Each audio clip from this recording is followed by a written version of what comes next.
Hi, it's the Beducator, Jeff Shire, owner of Mattress To Go. I wanted to relate to you a conversation I had a couple of days ago with a veteran of the mattress industry. He's been around for over 30 years, very highly respected. He's even developed some new and unique foam technologies. And I think some of the information he related to me will be very useful to you when you're out there shopping for a mattress. He was at a gathering and one of his friends came up to him, and she knows he's involved with mattresses, and she said, "Listen, I've been looking for a mattress for 2 weeks and I am so incredibly frustrated. I'm getting sold on products, nobody's giving me good objective information, and I don't know what the truth is. How do I know when I'm being told the truth? I just want to know that this bed is going to be good for me." And she asked him, "How do I know that this bed will be comfortable for a long period of time and it's a good quality product?" And he flat out told her, he said, you do not know. You absolutely don't know. It's not like there's a Mattress Today magazine you can go pick up off the newsstand and it gives you good objective advice about beds and how they're made in foams and steel and construction methodologies, and the review sites that give something 3 stars or 4 or 5 stars are almost entirely useless, because how a bed feels after 2 weeks or 2 months is pretty irrelevant to how it's going to perform over 6 to 8 years for the comfort life of the product. He said, "Listen, I can make 3 beds in a showroom. They'll look the same, they'll feel the same initially.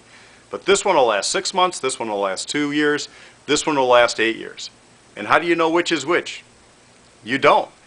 And the salespeople within our industry, I know they're a salesperson, it's their job to sell, but unfortunately we get a lot of turnover in this industry. So somebody may be selling electronics one year, mattresses and furniture the next year, home improvement stuff the following year.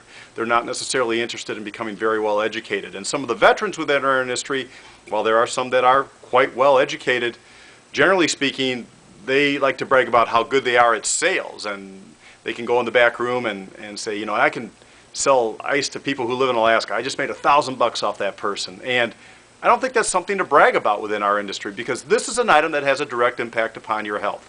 And you should be working to find the product that best suits the needs of that customer. So in the end, what advice did he give his friend? And he told her, he said, "Listen, you need to focus not only on the product, but on the reputation of the store, and specifically the person with whom you're dealing. Because if you know that they have a great reputation, then it validates everything that you're being told, and you can trust what you're being told.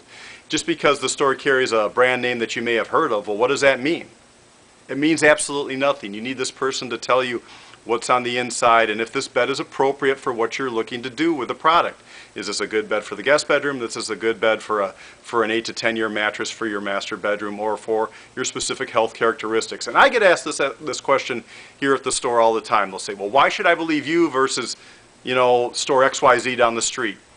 And I'll say, "Okay, you know, I'm an honors college graduate from Michigan State, top GPA in my school, a degree in exercise science, applied biomechanics, and musculoskeletal anatomy. I've applied that as a coach with the USA Olympic Luge team. I've taken college level coursework from the Polyurethane Foam Association, and I have a 20-year reputation within the industry that can't be touched. And I'm constantly learning about products, about steel, about foams, and how to make a proper mattress. I'm not focusing on brands, I'm focusing on the technology and the products and the proper way to put them together to make a good quality product." And you know what? I'm not expecting everybody in the industry to have these qualifications. That's just my situation here. But it's okay for you to ask that when you're in a store, because otherwise, how do you know to trust what you're being told? So take his advice that he gave his friend, passing it along to you. The reputation of the store and the people with whom you're dealing, just as important as the mattress that you're looking at. Like I said, it validates what you're being told.